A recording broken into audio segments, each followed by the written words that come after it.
Hey everybody, Michael Walsh, president of BetterBoosterClubs.com here.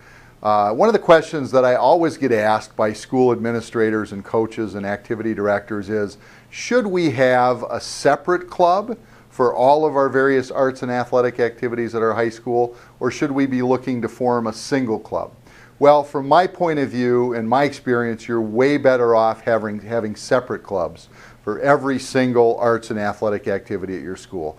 The reason why is because people tend to give more generously to something specific, something that their kids are actively involved in, than they will to a bigger group supporting all activities at your school.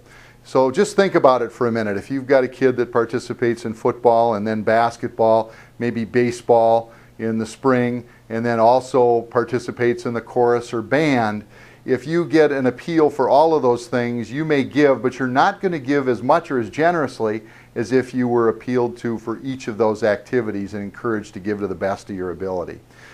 So for my 2 cents worth is you're way better off forming separate clubs rather than a single club to support those activities. Now some concerns or pushback that I get on that, some people say, well, won't bigger programs get more money?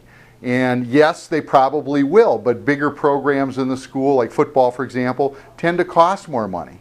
So that's the trade-off. You end up getting more money for the bigger programs and taking the funds that you already have allocated for activities and redistributing them to other things. That's a good thing.